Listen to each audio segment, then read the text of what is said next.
अभी एक क्लास से पहले एक टॉपिक आया था, वो कुछ ऐसे था कि delta H equals to Q plus W होता है, और अगर डब्ल्यू की जगह माइनस पी डेल्टा वी लिख दे, अगर डब्ल्यू की जगह माइनस पी डेल्टा वी लिख दें तो यहां पी लिखना पड़ता है। कुछ से याद आएगा। अब तुम क्या कहोगे मेरे को तो बिल्कुल ही याद नहीं है सर, ये क्या है? तो फिर कैसे पढ़ाऊंगा मैं? मेरे को भी तो बताओ कैसे पढ़ाना होता है। नहीं, ये नहीं था। डेल्टा यू, डेल्टा एच नहीं, डेल्टा यू जो था वो क्यू प्लस डब्ल्यू था। अगर मैं क्यू की जगह पी लिखता हूं तो डब्ल्यू की जगह माइनस पी डेल्टा वी लिख सकता हूं मैं। फिर ये इधर आ जाता था plus P delta V Q P. Delta U की जगह लिखता था मैं U two minus U one, और इसकी जगह लिखता था मैं V two minus V one.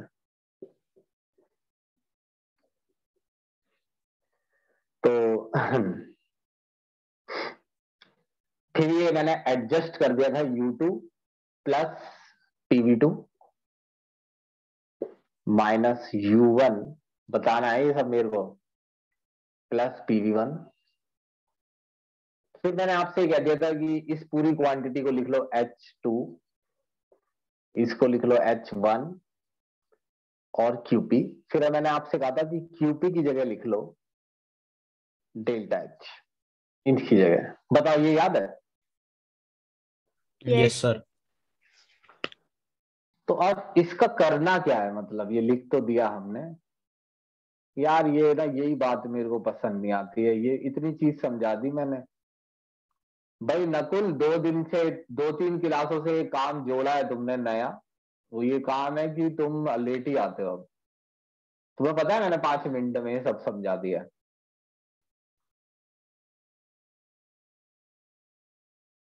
क्या हिसाब लगाते हो तुम कि सर अभी बच्चे जोड़ रहे होंगे, थोड़ा टाइम लग जाएगा 5 मिनट में? थोड़ी 5 मिनट 9:15 पे ही आ जाया करो भैया, 10-15 तो बच्चे ही हैं।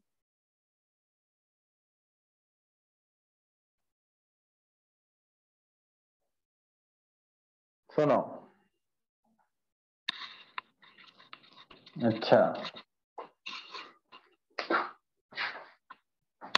अब इसका सवाल ये है कि हमें करना क्या है। इसका करना ये है कि आपको ये याद रखना है कि हीट, इसको क्या लिख रहा हूं मैं, देखो इसको लिख रहा हूं मैं हीट एब्जॉर्ब और रिलीज एट कांस्टेंट प्रेशर। बिल्कुल तुम्हारे सामने क्लियर क्लियर लिख रहा हूं, इतना आसान बना दूंगा कि तुम्हें पढ़ने में आ जाएगा। ये क्यूपी की जगह लिख रहा हूं हीट एब्जॉर्ब और रिलीज, ये क्यूपी को लिखा है मैंने।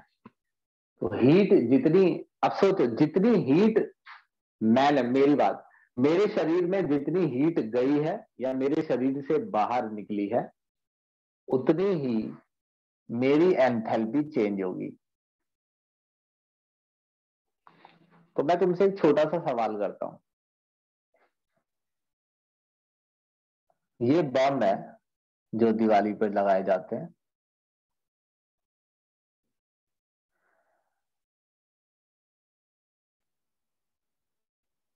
ये बम है दिवाली वाला।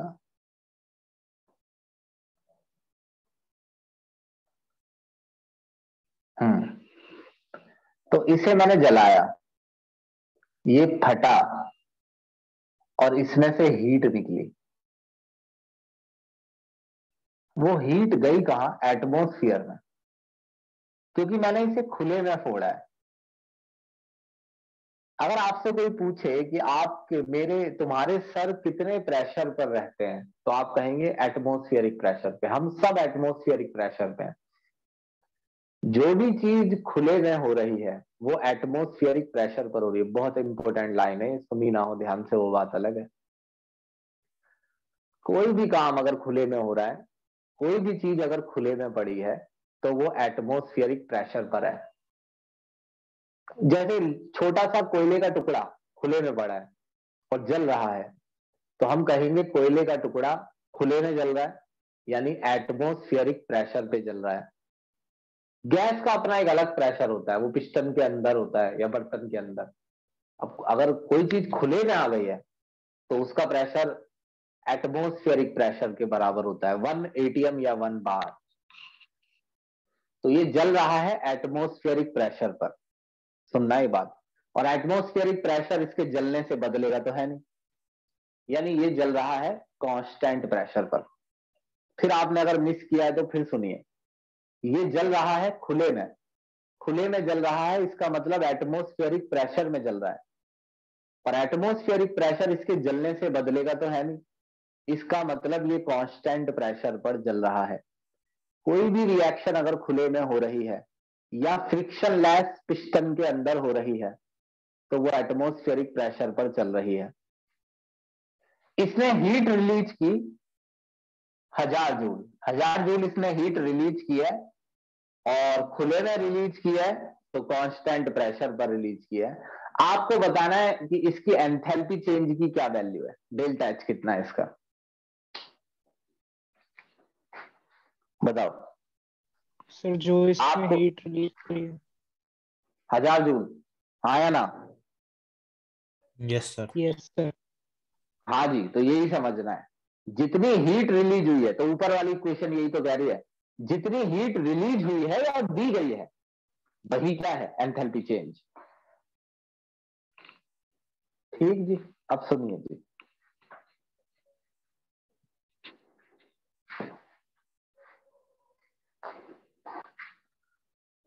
अरे मार्कर पता नहीं कहां चला गया, बहुत सुकून से पढ़ाता हूं। देखो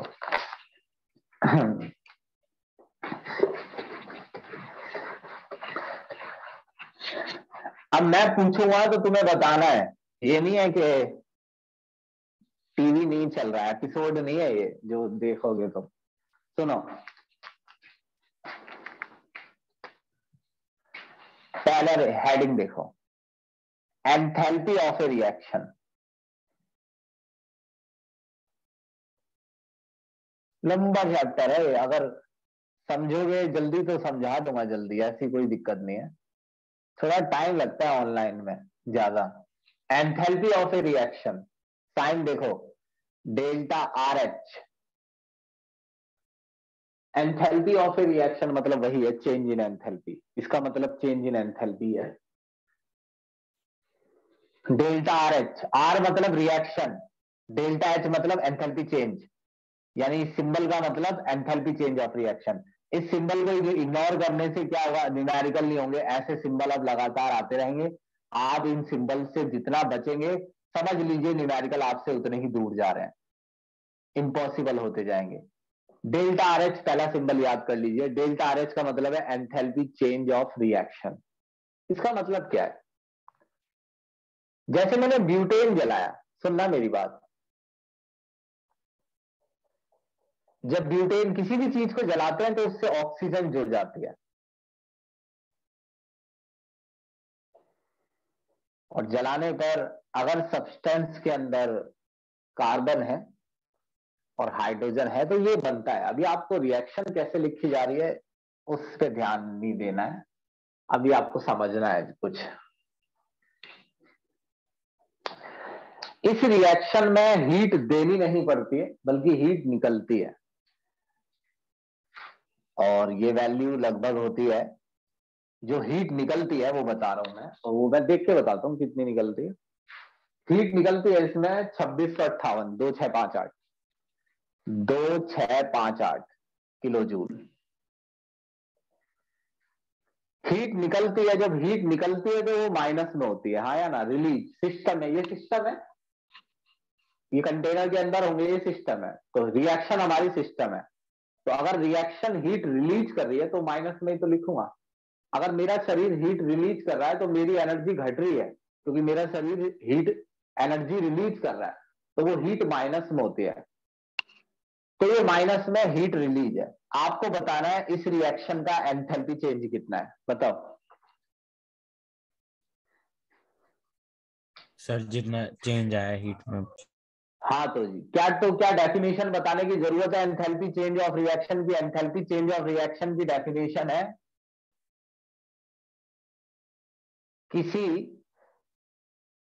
देख हिंदी में क्यों लिख रहा हूं पता है, कोई जो बुक में लिखी है वो तो लिखी है, आप इसको पढ़ेंगे तो आपको उस बुक वाले का मीनिंग समझ में आएगा। किसी रिएक्शन के होने पर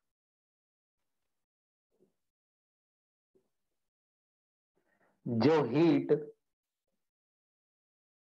रिलीज या एब्जॉर्ब होती है कांस्टेंट प्रेशर पर। पढ़ना डेफिनेशन एक बार, ऐसा तो नहीं कि कुछ ऐसा लिख दिया हो मैंने जो भाग गया हो, आंखों से ओझल हो रहा हो, पढ़ के देखना। किसी रिएक्शन के होने पर जो हीट रिलीज या एब्जॉर्ब होती है कांस्टेंट प्रेशर पर, बिल्कुल सिंपल लैंग्वेज में लिख रहा हूं, उसे एंथैल्पी चेंज कहते हैं, या एंथैल्पी ऑफ रिएक्शन। यानी मुझसे कोई कह रहा है इस रिएक्शन की एंथैल्पी, देखो मेरे सामने 20 बर्तन है और 20 बर्तनों में अलग अलग रिएक्शन चल रही है। अगर मेरे पास 20 बर्तन है और 20 बर्तनों में अलग अलग रिएक्शन चल रही है, और मैं पूछता हूं कि जो बर्तन नंबर 2 है उसका एंथैल्पी ऑफ रिएक्शन क्या है, तो इसका मतलब इस रिएक्शन में कितनी हीट रिलीज हो रही है या देनी पड़ रही है, ये पूछ रहा हूं मैं। डालना है ऐसे दिमाग में। आप सुनो, लेकिन क्या गारंटी है कि यही वैल्यू निकलेगी? इंपॉर्टेंट बात बोल रहा हूं, सुनना मेरी बात ध्यान से, कह रहा हूं कि जल्दी नहीं है कोई भी, सुनो मेरी बात। क्या गारंटी है कि यही वैल्यू आएगी? ऐसा भी तो हो सकता है किसी ने मीथेन प्योर ना लिया हो। कितना मीथेन है? 1 मोल है, 1 मोल के लिए वैल्यू है, यानी 1 मोल मीथेन नहीं है, ब्यूटेन। 1 मोल ब्यूटेन अगर जलेगा तो इतनी हीट रिलीज होगी। क्या गारंटी है कि ये रिलीज होगी? क्या ये वैल्यू सचमुच वाली है? यहाँ ट्रू वैल्यू है। लेकिन एक बच्चा कह रहा है कि सर मैंने भी 1 ही मोल में, नहीं देखो पहले ये देखना, एक बच्चा कह रहा है सर मैंने, अब सुनना मेरी बात ध्यान से, तैयार हो जाओ। एक बच्चा कह रहा है कि सर मैंने ब्यूटेन जलाया मगर मेरी तो इतनी हीट रिलीज नहीं हुई, तो मैं उससे क्या क्या सवाल करूंगा? मैं कहूंगा क्या तूने मीथेन ब्यूटेन 1 मोल जलाया? तो वो कहता है अगर नहीं, तो मैं कहूंगा 1 मोल जलाना था, अगर ये वैल्यू चाहिए। तो कहता है अच्छा अच्छा। उसने कहा लेकिन मैंने एक दिन तो 1 मोल भी लिया था। सुनते रहे ना मेरी बात को। उसने कहा कि एक दिन तो मैंने 1 मोल भी लिया था सर, लेकिन उस दिन भी ये वैल्यू नहीं आई थी, है ना? सोचो इसका क्या रीजन हो सकता है कि उसने 1 मोल लिया मगर फिर भी उसकी ये वैल्यू नहीं आई। क्या रीजन हो सकता है उसका? उसका रीजन है कि उसने ब्यूटेन प्योर नहीं लिया। ब्यूटेन की कई क्वालिटी आती है, उसमें दूसरी गैस मिक्स हो सकती है, और नॉर्मली अगर आप कहीं से भी ब्यूटेन खरीदेंगे तो उसमें दूसरी गैसेज मिक्स होती ही है। तो ये वैल्यू तब आएगी जब ब्यूटेन प्योर लिया गया हो। फिर ऑक्सीजन भी प्योर ली गई हो, और वो भी ऑक्सीजन किस फॉर्म में? गैस। कार्बन डाइऑक्साइड जो बनी हो वो भी प्योर हो, वो भी किस फॉर्म में? गैस। वाटर जो बना हो वो भी प्योर हो, और किस फॉर्म में? लिक्विड। अब आप कहेंगे कि भाई ये तो अमाउंट भी तो बताओ सर, लेकिन अमाउंट तो अगर ये 1 मोल ले लोगे तो फिर ये तो अपने आप ही उस हिसाब से आ जाएंगे ना। इसका मतलब ये वैल्यू कब आएगी? देखो ये इस तरीके से लिख रहा हूं, ये स्टैंडर्ड वैल्यू है, ये स्टैंडर्ड वैल्यू है।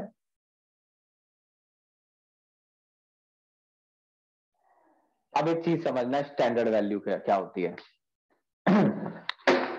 तुमने सुना होगा एक रनर है उसेन बोल्ट, और उससे पहले भी एक था, उसका नाम मैं भूल गया, दोनों एक जैसे ही है।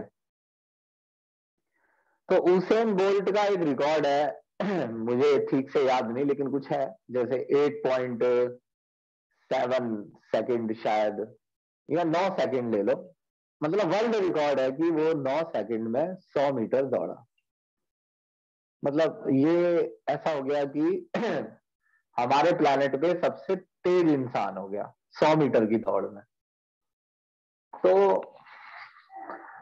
लेकिन अगर मैं हमेशा ही, यानी कि अब ये फिक्स हो, जैसे तुम्हें किसी ने बता दिया कि उसेन बोल्ट 100 मीटर दौड़ता है 9 सेकंड में। अब एक कार्टून बच्चे ने ये बात पकड़ ली, और वो बच्चा कह रहा है कि सर वो उसेन बोल्ट से मिला, और उसेन बोल्ट सुबह सुबह उठा था, और वो बोलता है उसेन बोल्ट से, दौड़ना जरा 100 मीटर दौड़ना। हमारे सर कह रहे थे 9 सेकंड में दौड़ोगे, लेकिन उसेन बोल्ट को लग गए 12 सेकंड। तो क्या दिक्कत है? हो सकता है उसेन बोल्ट ने रात खाना ना खाया हो सकता है उसेन बोल्ट बीमार हो सकता है उसेन बोल्ट के शूज अच्छे ना हो, और हो सकता है कि जिस जगह वो दौड़ रहा है वो ठीक ना हो। इसका मतलब ये वैल्यू 100 मीटर 9 सेकंड में कब आती है? जब उसेन बोल्ट स्टैंडर्ड स्टेट में हो, यानी जब सब कुछ सही हो, जब ये फिट हो, जब ये स्टेडियम में हो, जब इसने खाना खाया हो, यानी हर तरीके से जब ये फिट है, तो ये वैल्यू देगा, ये हमेशा नहीं देगा। तो ये इन कंडीशनों पर इस स्पीड से दौड़ता है। तो ये वैल्यू स्टैंडर्ड स्टेट में आती है, यानी एक खास कंडीशन पर। तो ये वैल्यू तब आएगी, सुनना, ये तब आएगी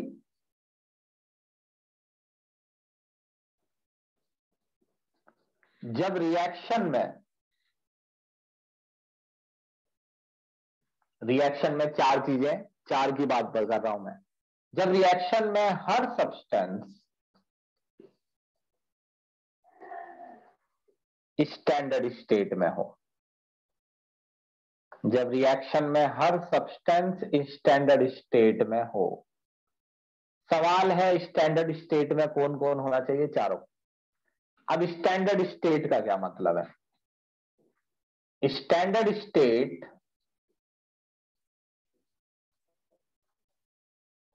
फॉर ब्यूटेन, अगर ब्यूटेन स्टैंडर्ड स्टेट में है तो वो कैसा होना चाहिए? प्योर, एटमॉस्फेरिक प्रेशर 1 बार, टेम्परेचर 298 केल्विन। ऑक्सीजन अगर स्टैंडर्ड स्टेट में है तो ऑक्सीजन को कहने हैं, 1 मिनट, प्योर। और ब्यूटेन की स्टेट क्या होती है? रूम टेम्परेचर पर, इस टेम्परेचर पर ब्यूटेन किस फॉर्म में? गैस, गैस लेना है, ये बहुत इंपॉर्टेंट बात है ये वाली। ऑक्सीजन प्योर, और किस फॉर्म में होनी चाहिए गैस? कैसे याद होगा हमें कि कौन सी चीज किसी में हो जाएगा? ये देखते जाइए, प्योर गैस। CO2 जो अंदर होनी चाहिए वो भी शुद्ध और गैस। किस टेम्परेचर प्रेशर पर? 1 बार। किस टेम्परेचर पर? 298 पर गैस होती है। अंदर जो H2O होना चाहिए वो भी होना चाहिए प्योर, लिक्विड फॉर्म में, और एटमॉस्फेयर का प्रेशर होना चाहिए 1 बार, 298 केल्विन। तो जब आपसे कोई बोले कि लोहे की स्टैंडर्ड स्टेट क्या है? प्योर लोहा सॉलिड के रूप में 298 केल्विन। स्टैंडर्ड स्टेट समझ में आई? बताओ। Yes sir. Yes yes sir. Sir. तो अगर आपसे कोई कहता है कि अगर आपको कोई डेल्टा आर एच नॉट लिखा है और आप इसका मीनिंग नहीं समझ पा रहे हैं, तो आप चाहे कितने अच्छे स्कूल में पढ़ रहे हैं, कितने अच्छे एरिया में रह रहे हैं, आप कितने सुंदर हैं, इससे कोई फर्क नहीं पड़ता है। अगर आपको नॉट का मीनिंग नहीं पता है तो आप बेवकूफ हैं। ये चैप्टर आपको नहीं आता। नॉट का मीनिंग ये है कि ये जो वैल्यू है ये फिक्स वैल्यू है, ये बदलती नहीं है और ये स्टैंडर्ड स्टेट में होती है। नॉट नहीं लगा है तो इस वैल्यू की कोई गारंटी नहीं है। नॉट एक स्टैंप है। अब नॉट का फुल फॉर्म होता है नॉट के साथ standard enthalpy of reaction. Standard enthalpy of reaction का डेफिनेशन क्या है? सुनो, मुंह से सुनना मेरे। देखो, कोई बोल रहा है स्टैंडर्ड एंथैल्पी ऑफ रिएक्शन, तो आपको बोलना है किसी रिएक्शन में कितनी हीट रिलीज होती है और कितनी एब्जॉर्ब कांस्टेंट प्रेशर पर, अगर सभी सब्सटेंस अपनी स्टैंडर्ड स्टेट में। लास्ट वाला वर्ड, अगर आपने ये बोल दिया कि अगर सभी सब्सटेंस अपनी स्टैंडर्ड स्टेट में, तो वो स्टैंडर्ड एंथैल्पी हो जाएगी, वो फिक्स वैल्यू हो जाएगी। ये है सबसे पहले तो स्टैंडर्ड का मीनिंग। चलो इसका स्क्रीनशॉट लो।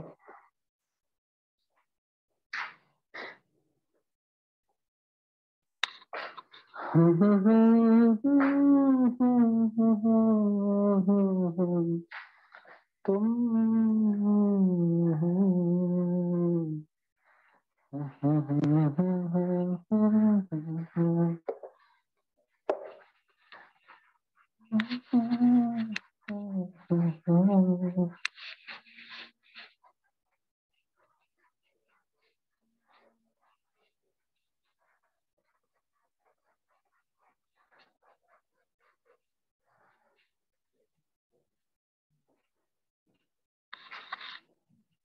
सुनो,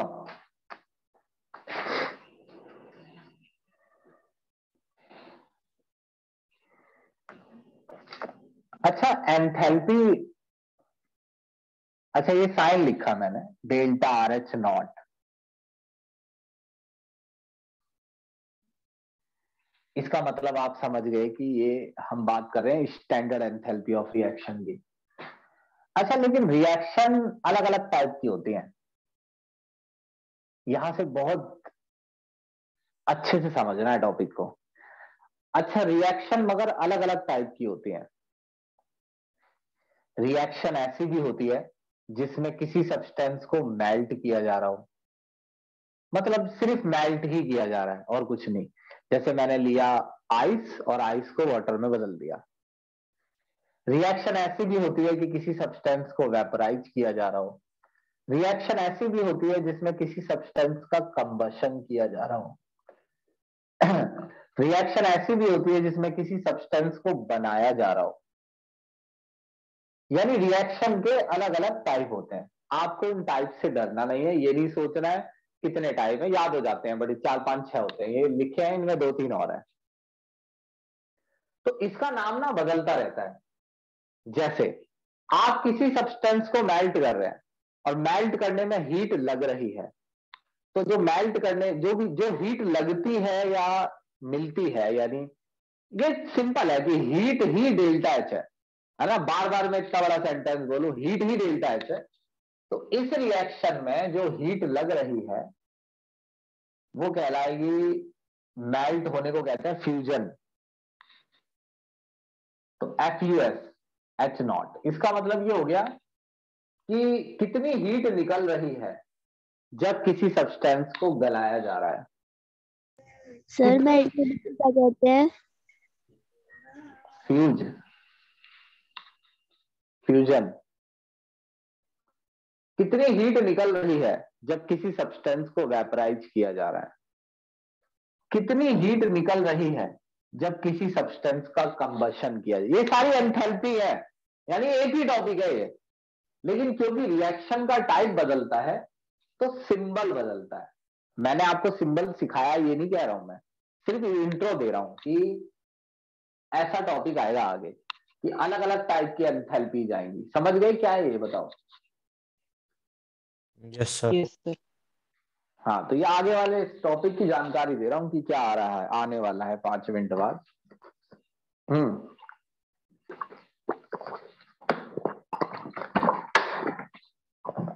अब सुनो भाई, अधिकतर बता दिया करो जिसके ना समझ में आए वो वही बता दिया करो, और जिसको मालूम है कि मैंने पीछे का पढ़ा नहीं है तो वो थोड़ा कम डिस्टर्ब करना, तो चुप बैठना। सुनो,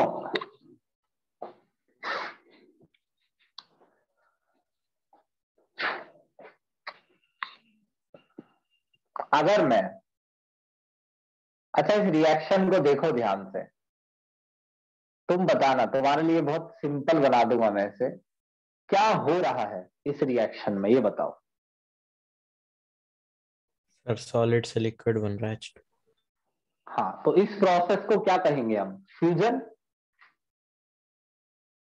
फ्यूजन, सॉलिड से लिक्विड बनना। फ्यूजन कैसा दिखता है? एक सब्सटेंस यहां दिखता है, एक और एग्जांपल ले लो, जैसे आयरन सॉलिड, हमेशा ऐसा दिखता है, इसकी भी टेंशन नहीं लेनी, आप एक को तो समझिए बस। तो जब किसी सब्सटेंस ऐसा दिखता है, तो एक तरफ सॉलिड एक तरफ लिक्विड, और दो तीन चीजें नहीं दिखेंगी, एक एक दिखेगी, एक यहाँ एक यहाँ, ठीक से एक यहाँ एक यहाँ। ऐसा नहीं कि दो यहाँ है, तुम देख रहे हो यहाँ सॉलिड है यहाँ लिक्विड, सब्सटेंस भी बदल गया और तुम कह रहे हो वो फ्यूजन हो रहा है। अबे एक ही सब्सटेंस होना चाहिए दोनों तरफ। तो अगर इस रिएक्शन में हीट देनी पड़े, पता नहीं देनी पड़ती है या रिलीज होती है, वैसे मेरे को मालूम है देनी पड़ेगी, क्योंकि सॉलिड को लिक्विड बनाने के लिए हीट देनी पड़ती है, हीट हमें नहीं मिलेगी। तो फिर वो हीट जो आप दे रहे हैं वो डेल्टा एच है, बस उस डेल्टा एच में FUS लिखा होता है, तो इसका मतलब ये होता है कि जो ये 6 वैल्यू आएगी 6 किलो जूल पर मोल, तो जो ये वैल्यू है ना 6 किलो जूल पर मोल, ये एंथैल्पी ऑफ फ्यूजन है। इसका मतलब ये वैल्यू, ये हीट देनी पड़ रही है, प्लस में है ना, ये इसमें माइनस नहीं लगा है, मतलब देनी पड़ रही है, ये हीट देनी पड़ रही है मुझे पानी को सॉलिड से लिक्विड बनाने में। लेकिन नकुल तो कह रहा है सर मेरे को तो ज्यादा हीट देनी पड़ी, क्योंकि नकुल ने पानी 1 मोल ले लिया ना। हो सकता है नकुल ने प्योर आइस ना ली हो, और हो सकता है नकुल ने इस सॉलिड को मेल्टिंग पॉइंट पर भी ना लिया हो। यानी कि ये है इसकी स्टैंडर्ड स्टेट, पहली वाली तो सेम ही है, प्योर होनी चाहिए 1 मोल, और दूसरी बात 1 बार प्रेशर। अगर आप पानी को इस कंडीशन पर लेंगे तो इतनी ही वैल्यू आपको देनी पड़ेगी 1 मोल के लिए, वैल्यू आइस को लिक्विड में बदलने के लिए। यानी हर किसी के लिए अलग अलग होगी वैल्यू, और उस सब्सटेंस के लिए फिक्स होगी। फिक्स तब तक रहेगी जब तक आप ये कंडीशन फॉलो करेंगे। इनमें कुछ अंतर फर्क आएगा तो आपकी वैल्यू बदलने लगती है। ऐसा पेपर में नहीं पूछा जाता है, मैं आपको बस समझा रहा हूं कि नॉट का क्या मतलब है। अच्छा, इस प्रोसेस में क्या हो रहा है बताना। लिक्विड से गैस, क्या आप पहचान रहे हैं कि ऐसे लिखी हुई आएगी रिएक्शन, लिक्विड से गैस। क्या हो रहा है इस प्रोसेस में?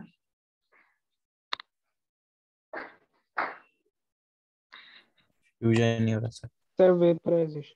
वेपराइजेशन। तो इसकी एंथैल्पी चेंज को मैं क्या लिखूंगा? Delta VAPH not. तो आप समझ गए यहां VAP क्यों लिखा हुआ है?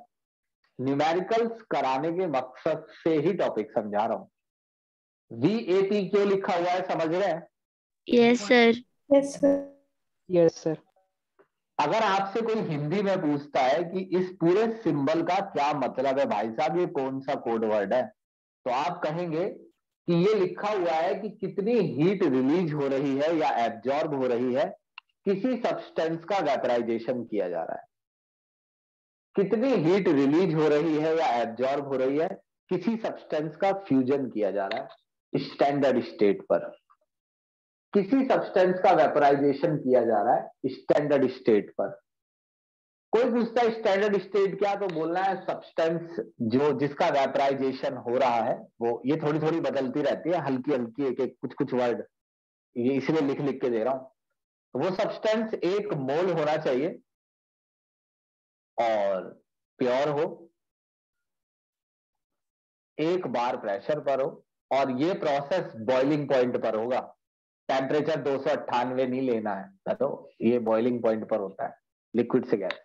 अब जैसे ये है, इसको क्या कहते हैं, CO2 सॉलिड से गैस बन गया, तो ये प्रोसेस क्या कहलाएगा बताइए?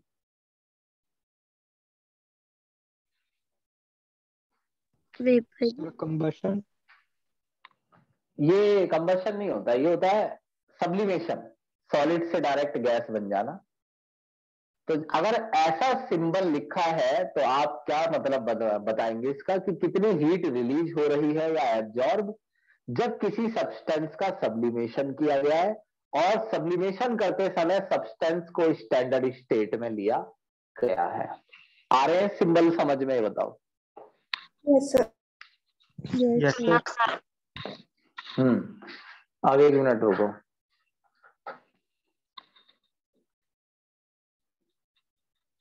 आगे चलेंगे। अब एक बहुत ही जरूरी, इस अब जो ये नया टॉपिक चालू हुआ है इस टाइप का, इसका दिल है एक टॉपिक, इस पूरे सिस्टम का दिल है। ये लंबा टॉपिक है, 5-6 पेज है, ये पलटते जाओगे दिखते जाएंगे ऐसे। इनका एक दिल है, वो दिल ये है, देखो।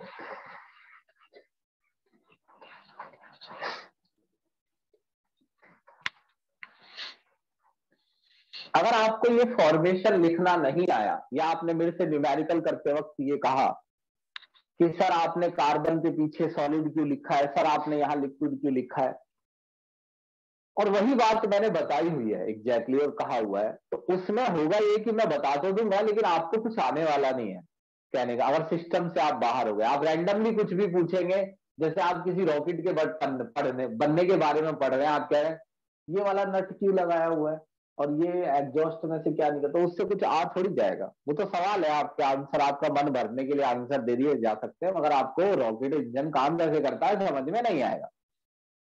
देखो, डेल्टा FH0, ये FUS नहीं है, पिछले वाला FUS था। इसका मतलब होता है एंथैल्पी ऑफ फॉर्मेशन। मैं आपको इसके छोटे से नोट्स लिख के देता हूं कि क्या समझना है। पहली चीज, एंथैल्पी ऑफ फॉर्मेशन का मतलब है हीट रिलीज या एब्जॉर्ब, कितनी हीट रिलीज हो रही है या एब्जॉर्ब। सेकंड, एट नहीं रुक जाओ, जब एक सब्सटेंस 1 मोल बनाया जा रहा हो,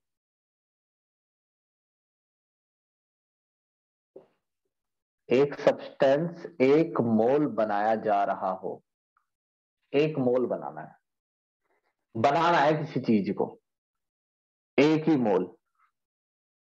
ये 2 लेटर देखो, 1 मोल बनाया है किसी सब्सटेंस को, फॉर्मेशन मतलब बनाना। सब्सटेंस को उसके एलिमेंट से बनाना है। अब मैं यहां से आपसे गहरी पूछताछ करूंगा, तैयार रहना। सब्सटेंस को उसके एलिमेंट से बनाना है।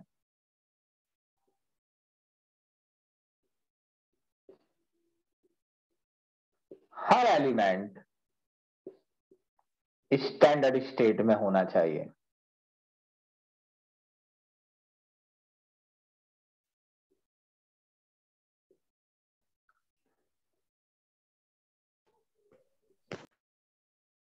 अब ये मतलब क्या है इसका? देखो, इन चारों में से कुछ भी याद नहीं रखना पड़ता है। यहां देखो, अच्छा ये देखो, तुम बताना, ये लिखा है CH4, प्रोडक्ट की साइड लिखा है, प्रोडक्ट की साइड, तो मैं CH4 बना रहा हूं। क्या CH4 के साथ में कुछ लिखा है? नहीं। अगर साथ में कुछ लिखा होता तो ये CH4 नहीं बन रहा है, फिर ये वो रिएक्शन के अंडर नहीं आता। CH4 अकेला दिख रहा है प्रोडक्ट में, अकेला, साथ में कुछ नहीं दिखना चाहिए। कितना CH4 है? 1 मोल है, 1 मोल CH4 है, ठीक है जी। किस स्टेट में मीथेन जो गैस है वो रूम टेम्परेचर पर क्या होती है? सॉलिड लिक्विड गैस क्या होती है बताइए? गैस। अबे इतना टाइम लगाओगे इसे बताने में? यही तो सब बताना है जो मैं पूछ रहा हूं। मीथेन गैस होती है। स्टेट लिखना महा इंपोर्टेंट है, मोस्ट इंपोर्टेंट, जब आज की क्लास में मैंने जो भी पढ़ाया उसमें।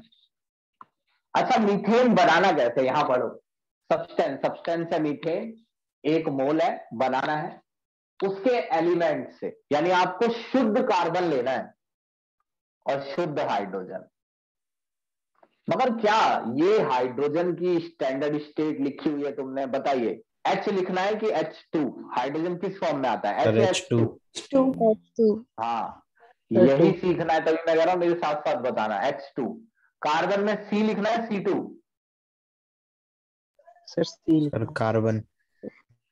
हाँ, बस C लिखना है। कार्बन की स्टेट क्या लिखनी है? सॉलिड, नहीं गैस। गैस। सॉलिड। अबे सॉलिड भैया, किसने बताया गैस? सॉलिड कोयला ही तो है, ग्रेफाइट है ये।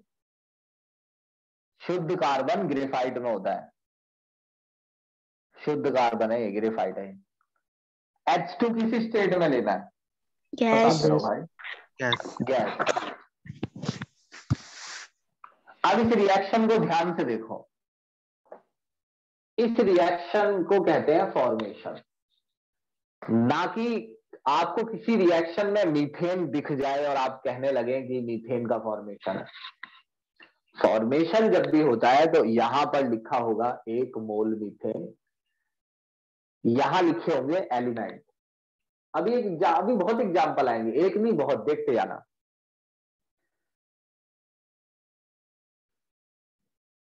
अच्छा ये बताना, अगर मैं तुम्हें सिर्फ इतना पार्ट दिखाता हूं रिएक्शन का, मीथेनॉल है, बताना मीथेनॉल रूम टेम्परेचर पर क्या होता है? देखो तुमसे ही पूछ रहा हूं, कम याद करना पड़ेगा, लिख के दूंगा वैसे में कि किस किस को याद रखना है, कौन गैस है कौन। मीथेनॉल, मीथेनॉल है। मीथेनॉल क्या क्या स्टेट होता है रूम टेम्परेचर पर, बताना।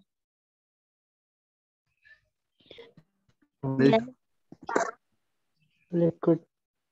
लिक्विड। मीथेनॉल, इथेनॉल लिक्विड होते हैं ये सब, अल्कोहल। अच्छा, तुम्हें इतनी रिएक्शन देखकर कैसे पता चल रहा है कि ये जो है फॉर्मेशन हो रहा है? तो बात बताओ, मैं बताऊं। फॉर्मेशन इसलिए हो रहा है क्योंकि मीथेनॉल अकेला दिख रहा है ना, साथ में कोई नहीं है, प्रोडक्ट अकेला एक मीथेनॉल है और 1 मोल है। अब बताना कि मीथेनॉल को किससे बनाना है? अरे भैया तुम ही बता दो, याद कम करना पड़ेगा, मेरे को तो आता है सब। सर CH और O से। सी को C से, वेरी गुड। H से और O से, एलिमेंटों से, शुद्ध एलिमेंट लेने हैं। C के आगे क्या लिखना है? सॉलिड। सॉलिड। हाँ जल्दी जल्दी बताओ, रिकॉर्डिंग भी चल रही है, तुम्हें ही देखनी है। हाइड्रोजन में क्या क्या चेंज करना है? सर H2 H2 और और गैस। Very good. और ऑक्सीजन? O2 gas. और और गैस। O2 और गैस। O2 और गैस। ये ऑक्सीजन की स्टैंडर्ड स्टेट है। हालांकि मैं आपको लिख के दूंगा किस किस की याद करें, लेकिन आप उसके भरोसे मत रहिए। कोई ऐसा नहीं होता है कि सब याद करके इसे लिखते हैं। ये वही जानकारी है जो आप पहले से कुछ जानते हैं, कुछ में थोड़ा बहुत चेंज हो जाता है। मगर इसमें गड़बड़ है। अभी गड़बड़ पकड़ो कहाँ है। ये मीथे हाइड्रोजन बैलेंस नहीं है। आप यहां पर कोई नंबर नहीं लगाएंगे क्योंकि यहाँ 1 मोल ही रहना चाहिए, कभी भी ये गलती मत करना। यहां कोई नंबर मत लगा देना क्योंकि ये 1 मोल ही रहना चाहिए। तो नंबर यही लगेगा 2, 4 हाइड्रोजन हो गए। कितने हाइड्रोजन है? 4, 3 और 1 4, यहां 2 लगाओ। ऑक्सीजन कितनी है? 1 ही तो है, ये तुमने 2 की ली है, वहां 1 ही है, तो हाफ लिखो इसे, हाफ O2। अब तुम मुझे पहचान के बताओगे क्या ये कैल्शियम कार्बोनेट का फॉर्मेशन है? देख के बताना, क्या सब कुछ सही है ये बताना। बताइए, क्या ये कैल्शियम कार्बोनेट का फॉर्मेशन है? नहीं सर। नहीं, क्यों?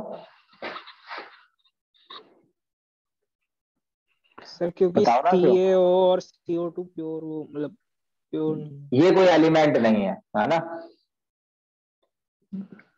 Yes not elements. हाँ जी। तो आपको कैल्शियम कार्बोनेट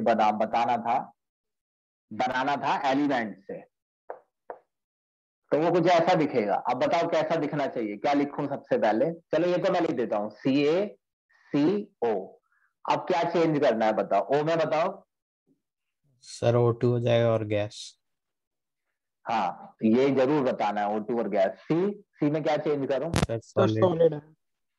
सॉलिड। और यहाँ सर सॉलिड। सॉलिड। सॉलिड है। ठीक है, बैलेंसिंग देख लो, इसमें गड़बड़ है। ये 2 है वो 3 है, तो ये कितनी होनी चाहिए, 3 होनी चाहिए। 3/2 कर दो, 1.5 ले लो ना। अरे 1 में 2 आइटम है, 1.5 में 3 होंगे, तो 1.5 कैसे लिखोगे, 3/2। 1.5 हो गया, ये 1.5 O2। 1.5 O2 का मतलब 3 आइटम, और वहां भी 3 आइटम है।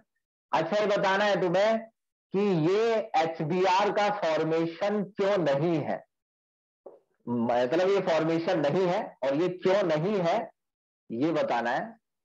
ठीक है जी। इसके 2 कारण है और वो दोनों रीजन ढूंढने हैं। 2 वजहों से ये फॉर्मेशन नहीं है HBr का। यार ये तो मैं भूल गया HBr होता क्या है, लिक्विड या गैस। ये दिख जाएगा किताब में।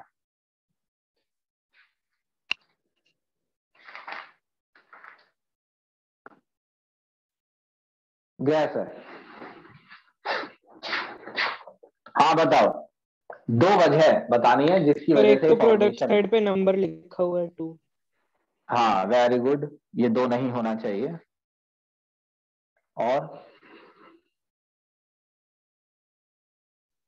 सर Br2 गैस नहीं होती।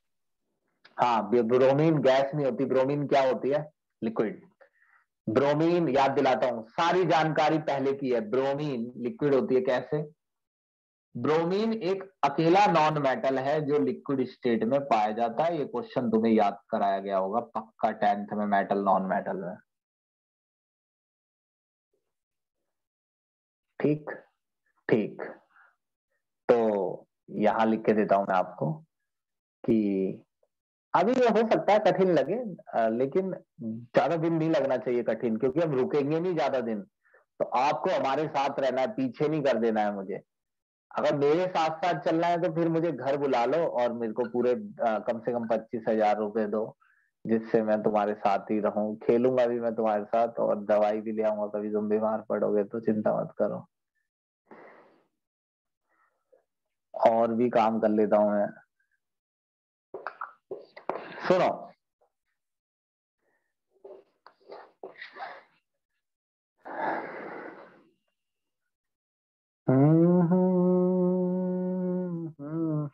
रुको एक एग्जाम्पल ढूंढ लो।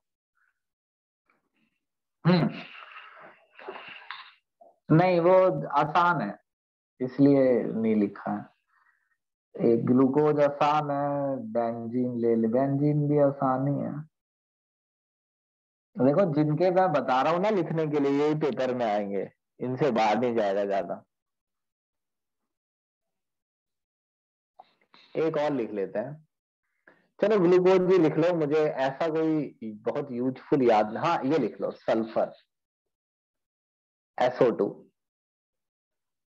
SO2 गैस है, यहां लिखो S। वैसे S8 होता है, मगर S8 नहीं लिखते हैं लोग, S ही लिख देते हैं। चैप्टर किताब में पूरे में S ही लिखा, आप भी S ही लिखना। S8 होता है वैसे, S8 ऑक्सीजन O2। S की जगह सॉलिड, सल्फर सॉलिड है, ऑक्सीजन गैस है। चलो ये देखते हैं, P4O10। अब इसकी स्टेट देखूंगा मैं। P4O10 ये दी हुई है, नहीं दी हुई है, इसके कोई चांस नहीं। Fe2O3 गैस है वैसे, Fe2O3 याद है मुझे, सॉलिड है। ठीक है अब बताना, लास्ट है ये, फिर देखेंगे आगे। बताओ क्या लिखूं। Sir sir FO2। Fe और O। Fe और O, बाद में O को O2 कर लेना है। O2 गैस है और Fe सॉलिड होता है। आगे 2 लगाओगे ना, और यस इसके सर। आगे क्या लगाना है? 3/2। 3/2। इतना आसान है जी फॉर्मेशन।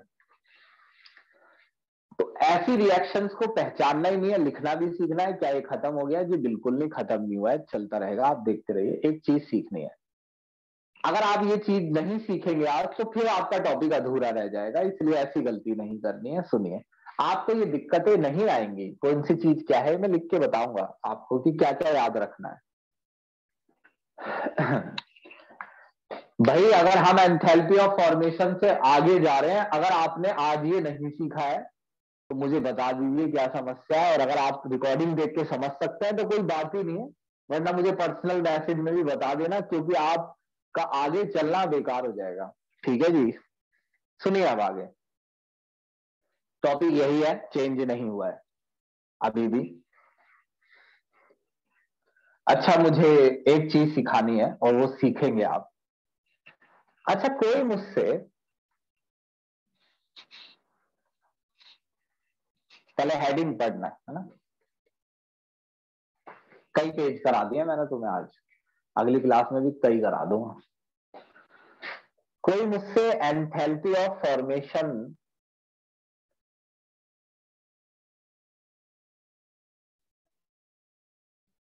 एलिमेंट का पूछ रहा है, मतलब बताता हूं मैं तुम्हें। कोई मुझसे कह रहा है ऑक्सीजन बनाने के लिए, ऑक्सीजन क्या है? एलिमेंट। इससे पहले हम जो फॉर्मेशन लिख रहे थे वो कंपाउंड्स का था, उसमें हम कंपाउंड बना रहे थे। अब जो हम फॉर्मेशन लिख रहे हैं वो एलिमेंट्स का है, इसमें हम एलिमेंट बना रहे हैं। अच्छा, तो ऑक्सीजन बनाना है तो मैं आपसे पूछूंगा छोटी छोटी बातें, आपको वैसे ही समझ आ जाएगा, पढ़ना नहीं पड़ेगा। तो जब मैं ऑक्सीजन बनाऊंगा तो ऑक्सीजन कितना लेना है मुझे बताना। सर 1 मोल। 1 मोल। तो 1 मोल ऑक्सीजन कैसे लिखा होता होगा बोर्ड पे, बताओ। क्या लिख दूं मैं यहाँ? O2 और गैस। हाँ जी, O2 और गैस। ये बनाना है, अब बताना है, बताते रहना। इसे किससे बनाऊं ऑक्सीजन को? एलिमेंट से, इसी के सर एलिमेंट से। ओ तो ऑक्सीजन का एलिमेंट क्या है? O। और O को भी किसमें लेना है? स्टैंड एलिमेंट को किसमें लेना है? स्टैंडर्ड स्टेट में, तो O2। और O2 के भी आगे क्या लगेगा? गैस। तो तुम्हें ऐसा नहीं लगता एंथैल्पी ऑफ फॉर्मेशन 0 है? हाँ या ना बताओ। Yes sir. सर। यानी हम यस बनाएंगे क्यों इसे? यानी कहने का मतलब मैं इसको क्यों बनाऊंगा जब ये O2 गैस है, और डेफिनेशन के हिसाब से मुझे इसे एलिमेंट से बनाना है, और एलिमेंट को भी O2 गैस ही लेना है। क्योंकि एलिमेंट ये नहीं कि O ले लिया, आप कह रहे हैं आपका माना है कि O ले ले, अरे नहीं, डेफिनेशन में लिखा है कि जो एलिमेंट लेने हैं वो स्टैंडर्ड स्टेट, और ऑक्सीजन की स्टैंडर्ड स्टेट O2 होती है। अच्छा, मैं आयरन बनाना चाहता हूं FeS, तो आप मुझे बताएंगे कि आयरन अगर FeS 1 ही मोल है तो मैं Fe से ही बनाऊंगा और सॉलिड। जब कोई अंतर ही नहीं आया तो एंथैल्पी ऑफ फॉर्मेशन 0 है। आप पहचान लेंगे एंथैल्पी ऑफ फॉर्मेशन किस एलिमेंट, मतलब किस किस की 0 होगी? एलिमेंट्स की 0 होगी। तो तुम पहचान लोगे कि एलिमेंट्स की 0 है। Yes yes sir. सर। हम्म। अब सुनो, एक चीज याद रखनी है, लिख के दे रहा हूं बोर्ड पर, देख। कई क्वेश्चन आसान हो जाएंगे इससे, याद रखना।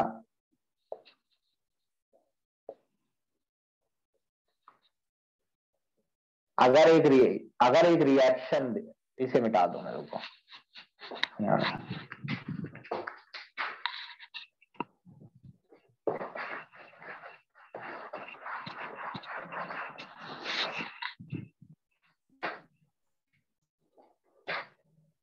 याद रखना,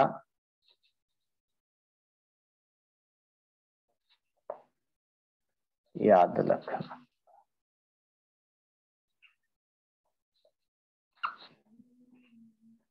अगर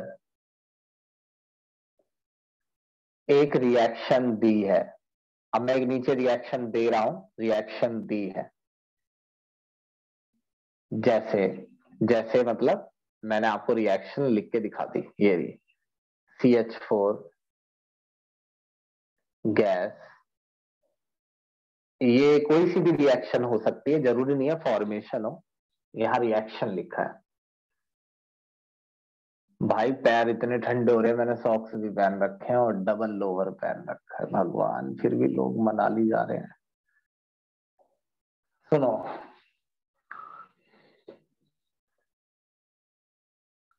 हाँ, अगर एक रिएक्शन दी है, एक तो ये चीज दी होनी चाहिए, और रिएक्शन में मौजूद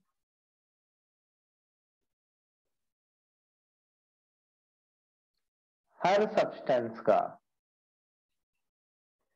रिएक्शन में मौजूद हर सब्सटेंस का फॉर्मेशन दिया है।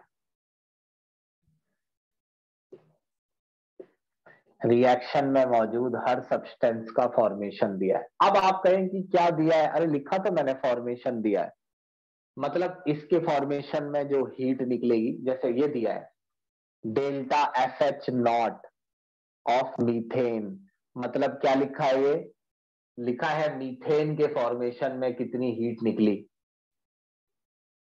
Delta FH not of oxygen, oxygen के फॉर्मेशन में कितनी हीट निकली। फॉर्मेशन नहीं हो रहा है ऑक्सीजन का, ये रिएक्शन दिया और नीचे फॉर्मेशन दिया हो। फॉर्मेशन नहीं रहा है, फॉर्मेशन दिया है। ये तो जल रहा है मीथेन, ये तो कंबशन है, और दिया फॉर्मेशन है। नीचे वैल्यू दिया फॉर्मेशन की, यानी इसकी वैल्यू 200, इसकी 100, ऐसे वैल्यू दिया। एंथैल्पी ऑफ फॉर्मेशन CO2 की,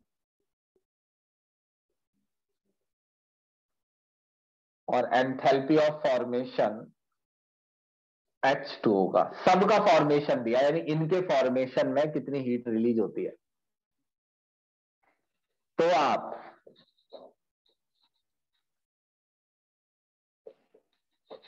रिएक्शन का डेल्टा RH, कौन सी रिएक्शन का ये मार्क कर दिया है मैंने, तो आप रिएक्शन का डेल्टा RH निकाल सकते हैं। यानी आप इसका डेल्टा RH निकाल सकते हैं। मतलब आपको ये रिएक्शन दिया और आपको इस रिएक्शन में कितनी हीट निकलती है या देनी पड़ती है, ये नहीं दिया है, बल्कि आपको इन सब का फॉर्मेशन दिया है। ऐसे 4 क्वेश्चन है पूरे, और आएगा एक पेपर में। इन सब का फॉर्मेशन दिया है, इस रिएक्शन का डेल्टा RH नहीं दिया है, और अगर आपको वो डेल्टा RH निकालना है तो वो ऐसे निकलेगा।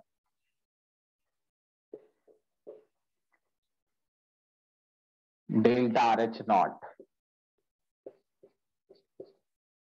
Delta FH not of product minus delta FH not of reactant. चलो जी, पहले प्रोडक्ट पे चलो। कार्बन डाइऑक्साइड की फॉर्मेशन की वैल्यू जो भी होती हो, delta FH not of CO2 plus पानी के फॉर्मेशन की वैल्यू जो दी हो, लेकिन 2 से मल्टीप्लाई कर देनी है, क्योंकि फॉर्मेशन 1 मोल के लिए होता है और यहां 2 मोल है। 2 into delta FH not of H2O। ये तो हो गया प्रोडक्ट, प्रोडक्ट का फॉर्मेशन, माइनस, इसमें से माइनस करना, नीचे लिख रहा हूं, वहां जगह नहीं है। Reactant, enthalpy of formation of CH4 plus enthalpy of formation of O2, और इसे इसके आगे 2 से मल्टीप्लाई करनी है। अब सुनो, ये वैल्यू जैसे दी होती है, जैसे ये दी है 100 किलो जूल, ये दिया 50, ये दिया 300, ये दिया है 400, तो यहां तुमको वैल्यू डाल देनी थी। CO2 की है 30 प्लस 2 मल्टीप्लाई में H2O 400, रट लेना है इसे, ऐसे करना होता है। मीथेन का है 100, तो किसी से मल्टीप्लाई नहीं करनी। ऑक्सीजन की है 50, तो 2 गुणा में 50। इस मेथड को याद रखना, या याद रखने पर, याद दिलाने पर याद आ जाना चाहिए। एक रिएक्शन दी हो, याद ये रखना है, एक रिएक्शन दी और सबका फॉर्मेशन दिया हो, सबका। क्लियर है मेरी बात? Yes sir. हाँ जी, तो चलो ठीक है, अब तुमको कल आना है 12 बजे। उसका एक रीजन है क्योंकि थर्सडे वाली क्लास नहीं ले पाऊंगा मैं, तो कल आना है 12 बजे। बहुत इंपॉर्टेंट काम है मुझे। अब तुम ये भी कहोगे कि सर हम नहीं पढ़ रहे हैं कल से, तो फिर तब भी मेरे को जाना, तो मेरे को फिर भी पड़ेगा। ठीक है, तो वेडनेसडे में आ जाना, फिर देखते हैं। कल आ सर जाना 12 बजे मतलब या सर। 3 बजे? नहीं 3 बजे नहीं, 3 बजे तो ये टॉपिक चलेगा दोबारा, वो दूसरा बैच है। 12 बजे ही आ जाना। ओके सर 1 बजे रख लो।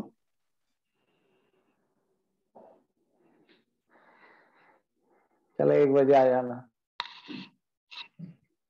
ठीक है, 1 बजे आ जाना। ठीक है। ठीक है।